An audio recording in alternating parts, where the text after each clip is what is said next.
메리 크리스마스. 여러분들의 모습을 보니 반갑습니다. 저도 오늘 붉은색으로 한번 멋을 부려봤는데 여러분들도 초록색, 붉은색 뭐 이렇게 각양의 색깔로 또 주의 오심을 상징적으로 나타내게 됨을 감사드립니다. 예수님이 오심을 하나님께서는 각 사람들에게 여러 가지 방식으로 알려줘요. 우리 개인에게도 마찬가지예요. 성경에 보면 예수님의 오심을 누가복음에 보면 마리아에게는 천사가 직접 와서 이야기해요. 천사가 직접 와서 이야기하고 마리아야 네가 무수하지 말라 그러면서 아들을 잉태하게 될 것이다. 그 이름을 예수라 하라 이렇게 이야기하거든요. 마리아에게는 천사가 직접 와요. 또 보면 목자들에게도 천사가 직접 와가지고 이야기를 해요. 다윗의 동로에 구주 예수가 날 것이다 하고 이야기해요. 근데 오늘 읽은 본문에 보면 동방박사에게는 하나님이 어떻게 예수가 오심을 보여줘요? 별을 따라서, 별을 보고. 이게 예수님이 나중에 우리에게 오실 때는 성인으로서 30살이 되어서 사람들 앞에 나타나거든요. 30살이 되어서 사람들 나타날 때 말씀으로 이야기를 했어요. 말씀으로. 근데 예수님이 아기일 때, 아기이고 아무 말도 못하고 누워있는 아기일 때는 예수님이 어떻게 이야기해요? 별을 통해서. 별을 통해서 예수가 나심을 이야기한단 말이에요. 그래서 우리에게 하나님은 여러 가지 방식으로 예수의 오심을 우리에게 이야기해 주고 있는 거예요. 그래서 오늘 말씀을 통하여 유대인들에게는 천사들이 와서 이야기를 하고 동방박사라는 것은 이방인들이거든요. 말씀을 잘 모르는 이방인들에게는 별의 이적을 보이면서 별을 따라서 예수가 어디에서 났는가를 보여주게 되는 거예요. 그래서 예수님의 탄생을 하나님은 말씀으로도 전해주고 천사로 통해서도 보여주고 별을 통해서도 예수님의 오심을 이야기를 해주는데도 사람들은 마음이 굳어가지고 사람들은 이걸 표현을 안 해요. 그렇게 해요. 그래서 오늘 우리에게 세상 만물은 오늘 보면 여기 별을 따라서 동방박사는 오잖아요. 예수님이 어디서 났는가를 찾아오잖아요. 별을 따라서. 심지어요 바닷물도 예수님이 바다 위에 딱 걸을 때 바닷물이 어떻게 해서요 예수님이 빠지지 않도록 받쳐줬다니까. 예수님이 물 위로 걷도록. 심지어 그랬다니까요. 예수님이 십자가를 지고 돌아가실 때는요 땅이 울울을 토하면서 진동을 하면서 땅이 찢어졌다는 게 지진이 일어났다니까요. 만물은 지금 예수님을 이야기하는데 사람은 마음의 문을 탁 닫고 안 듣는 거예요. 사람은. 이게 오늘 우리들의 어리석은 모습들이에요. 근데 하나님은 예수님이 오시는 것을 말씀하시고 사람들이 예수님이 오실 것을 어디에서 태어날든가 그것도 알았어요? 몰랐어요? 알았죠. 그래서 헤롯이 사람들 불러놓고 물어봐요. 이 예수가 난다는데 유대의 왕이 난다는데 너희들 어디서 나는 거 알아? 물어보니까 사람들이 뭐라고 해요? 헤롯의 율법학자가 뭐래요? 한 목소리로 베들레헴에서 날 거다 이랬거든요. 베들레헴 나올 거예요. 베들레헴이 어디쯤에 있나? 오늘 이렇게 지도에 보니까 지금 보니까 베들레헴 예루살렘에서 조금 밑에가 바로 베들레헴이에요. 그러니까 베들레헴에서 난다는 걸 사람들이 다 알아. 이게 유대의 왕이 날 거라는 걸 사람들이 미리 예언해서 알고 어디에서 난다? 베들레헴에서 난다는 거 다 알아요. 근데 베들레헴에서 난다는 걸 다 아는데 왜 사람들이 예수에 대하여 경배하지 않냐는 거예요. 오히려 헤롯이 내가 베들레헴에 가서 네가 찾으면 나에게도 말해. 나도 가서 예수님에게 경배하겠어. 이렇게 말하거든요. 근데 이것은 우리는 거짓말이라는 걸 다 알아요. 이제 우리는. 근데 예수님에게 간다 이랬단 말이에요. 그래서 오늘 우리는 예수님이 우리에게 오심이 우리에게 무엇을 말을 하는가를 우리는 좀 알아야 돼요. 예수님이 오실 때에 뭐 하냐면 이 요셉과 마리아가 아이를 가졌고 배가 만삭으로 부르는데 헤롯 왕이 호구 조사를 해요. 호구 조사를 해가지고 호구 조사를 하니까 마리아가 요셉한테 고향으로 와야 돼요. 고향이 이 베들레헴이에요. 호구 조사를 한 목사님도 과거에 목사님이 그 피부암으로 아파가지고 기도원에 가 있은 적이 있었어요. 기도원에 가 있은 적이 있었는데 그 해에 뭐 했냐면 우리나라에 선거가 있었어. 선거가 있으면 나라에서 무슨 조사를 해요? 가정 이 사람이 여기에 거처하고 살고 있는 그 가구, 이게 이때로 치면 호구 조사하듯이 조사를 하는 거예요. 조사하는데 목사님이 없었어요. 기도원에 있었기 때문에. 장로님은 직장에 나가 있어가지고 우리 집에 사람이 아무도 없었는 거예요. 근데 동사무소에서 조사하러 왔는데 사람이 안 사네? 그러니까 나중에는 어떻게 됐냐면 나중에 기도원에서 병을 고치고 집으로 돌아왔는데 우리 집에 내가 여기에 안 산다고 우리 가족들이 다 말소돼 버린 거예요. 주민등록 자체가 말소돼 버린 거예요. 우리 여기 사는데 잠시 집을 비웠더니 여기 안 산다고 주민등록 말소가 되었어. 그래서 어떻게? 다시 여러분 어른들은 주민등록을 우리 여기 있어요 라는 것을 하려고 하면 신고를 하면 어떻게 하냐면 벌금을 내고 신고를 해요. 목사님이 멀쩡하게 여기 사는데 사람들이 와서 우리를 못 만났어. 목사님이 기도원이 있는 바람에 못 만나니까 여기 안 사냐고 이 사람들을 치워버린 거예요. 그래야만이 선거할 때 숫자를 정확하게 낼 수 있으니까 호구 조사를 한 거죠. 예수님이 태어날 때도 호구 조사를 했어요.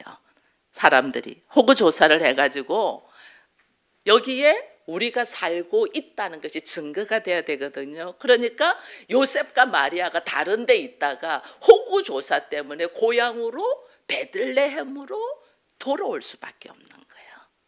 베들레헴으로 돌아왔다? 이거 뭐냐면 예수님이 어디서 태어나야 된다? 베들레헴에서 태어나야 돼. 하나님의 예언이 됐으니까.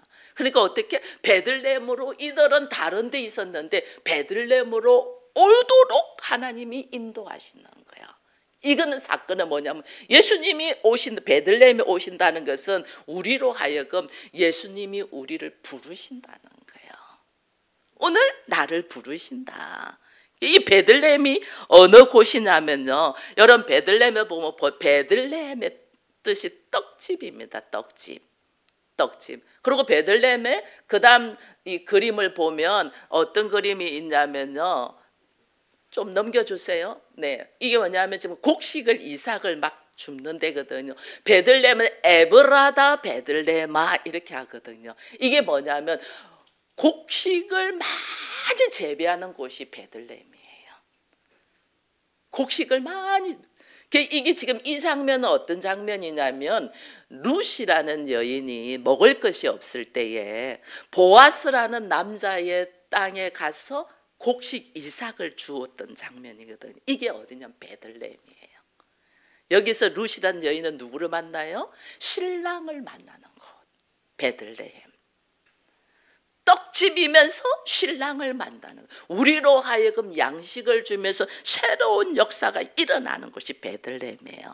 근데 참 놀라운 것은 마리아하고 요셉이 베들레헴 고향으로 돌아왔는데 아기를 낳을 방이 없어. 그래서 어디로 갔어요? 그들이 어디로 갔어요? 구유로 갔어요. 구유가 어디? 이게 뭘까요?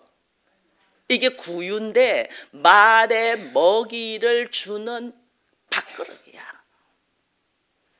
말에 먹이를 주는 밥그릇. 저 안에다가 아기를 넣어놓은 거야. 말이 만약에 왔다면 먹는 거야.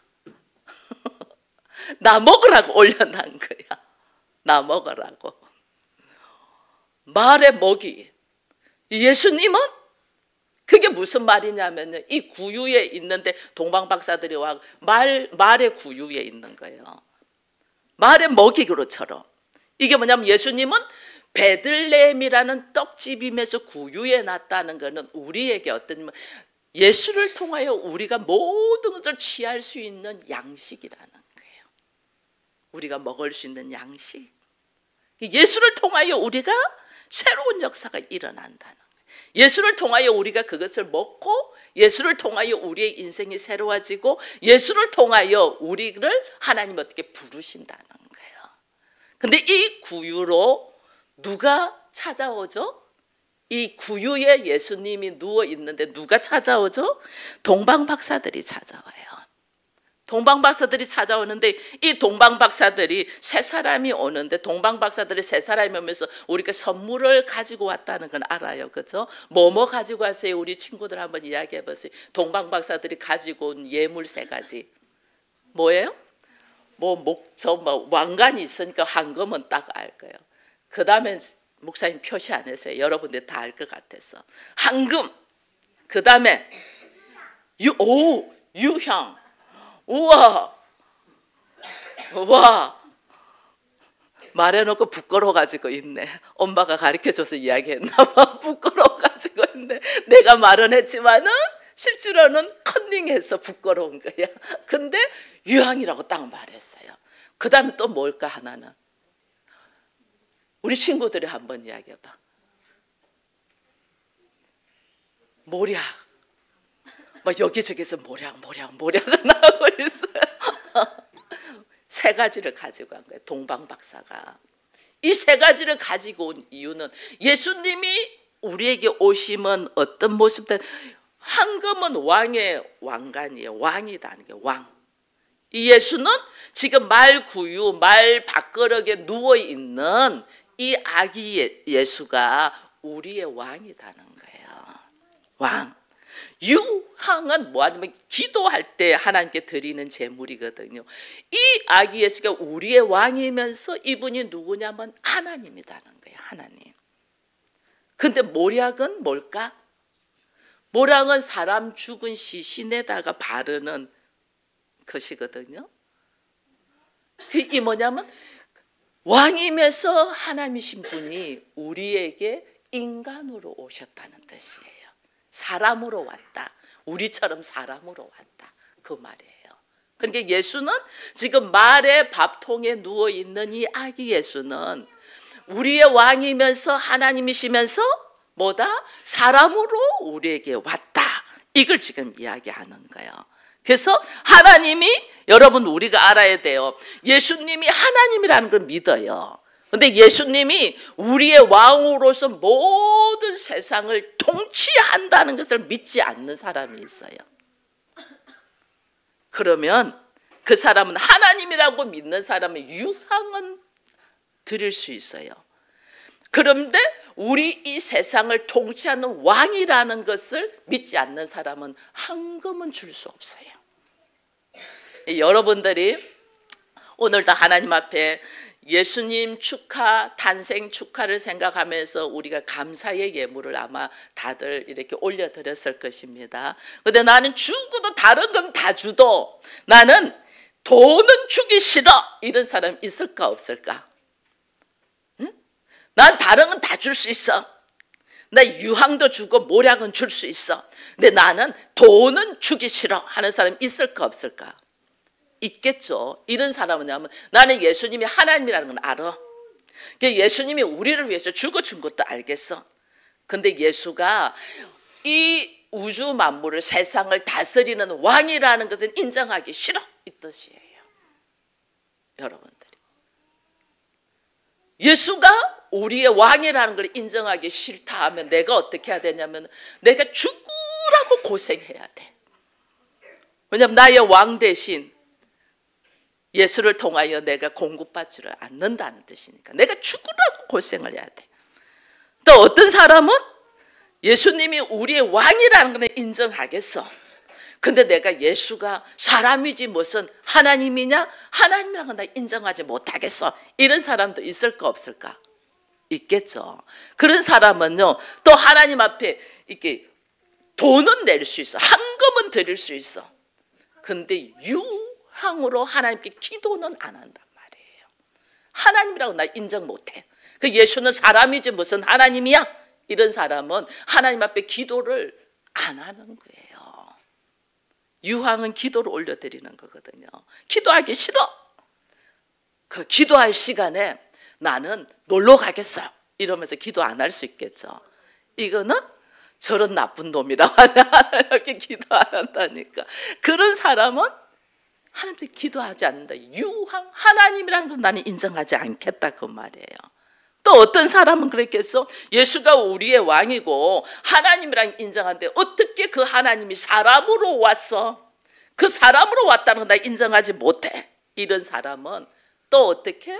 다른 건 다 하는데 모략을 주님 앞에 드리지 못한다는 거예요. 이게 오늘 우리들의 삶의 모습을 보면서 하나님은 오늘 우리에게 아기 예수를 우리에게 보내주시면서 왕이시고 그 왕이신 하나님이 인간의 몸을 입고 오신 분이 예수 그리스도라는 것을 우리가 믿기를 축원드립니다. 그러면 이렇게 예수가 우리에게 오셨어요. 왔는데 또 재밌는 것이 하나 있어요. 동방박사들의 모습이에요. 예수님에게 올려드리고 난 다음에 동방박사들이 마지막 절 12절만 한번 같이 읽어볼까요?